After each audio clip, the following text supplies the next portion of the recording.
রাজ্যব্যাপী চলচ্চিত্র উৎসবের উদ্বোধন হয়েছে। মূলত চলচ্চিত্র পরিচালক ও সেখানে ঋত্বিক ঘটকের জন্ম শতবর্ষ উপলক্ষে আয়োজন করা হয় রাজধানীর আগরতলা সুকান্ত একাডেমি অডিটোরিয়ামে।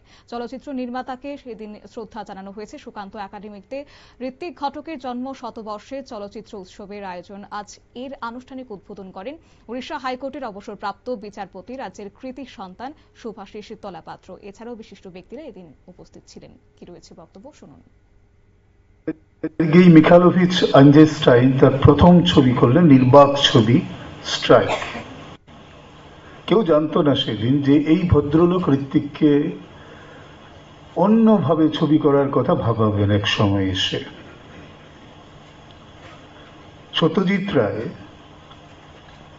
যে বক্তৃতাটির কথা ঋত্বিকের মৃত্যুর পরে সত্যজিৎ রায় যে বক্তৃতাটি করেছিলেন, সেখানে একটি কথা বলেছেন। তিনি বলেছিলেন ঋত্বিকের ছিল একটি বিশেষ আদব কায়দা। কি নিয়ে আদব কায়দাটা? ছবি নিয়ে। এটা সত্যজিৎ রায়ের নিজের ভাষা থেকে আমি বলছি, আদব কায়দা। অনেকে এটা নিয়ে বিতর্ক করেছেন যে আদব কায়দা ব্যাপারটা কি, মানে ঋত্বিক এটা আদব কায়দা কি, এটা কি খুবই একটা ব্যক্তিগত বিষয় যে করছেন, যেটা এতদিনকার চলচ্চিত্রের যে রীতি বা তার যে একটা ধারা তৈরি হয়েছে তার থেকে বেরিয়ে গিয়েছিলেন ঋত্বিক। সেটা সঞ্জয় মুখোপাধ্যায় বললেন আপনাদের। এবং আরেকটি কথা উনি বলেছিলেন যে সত্যজিৎ রায় বলেছিলেন যে ঋত্বিকের জোর ছিল তার দেশীয় শিকড়ে।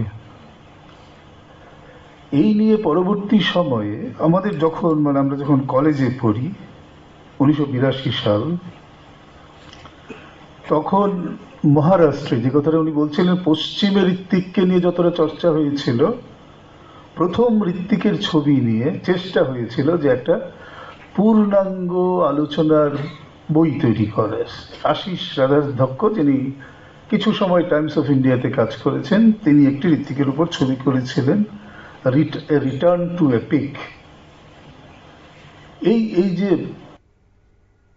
ঋত্বিক ঘটক অভিনয়, নাট্য সংস্কৃতি এবং চলচ্চিত্র শিক্ষা জগতে তিনি যেখানেই পা রেখেছেন সেখানেই ছাপ রেখে গেছেন।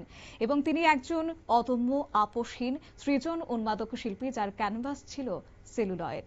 অবশ্য তিনি আজকের এই তাকে স্মরণে কলকাতা থেকে আগত বিশিষ্ট চলচ্চিত্র সমালোচক সঞ্জয় মুখোপাধ্যায়, তাছাড়া উপস্থিত ছিলেন রাজ্যের বিশিষ্ট চলচ্চিত্র নির্মাতা দীপক ভট্টাচার্য। আয়োজকদের তরফে এদিন সেলিম শাহ, সুনীল কলই সহ উপস্থিত ছিলেন। ত্রিপুরা বিশ্ববিদ্যালয়ের সাংবাদিকতা ও জনসংযোগ বিভাগের যৌথ উদ্যোগে আয়োজন হয়েছে।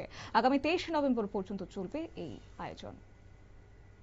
নিয়ে নিচ্ছি ছোট্ট একটি বিজ্ঞাপন বিরতির সঙ্গে থাকুন।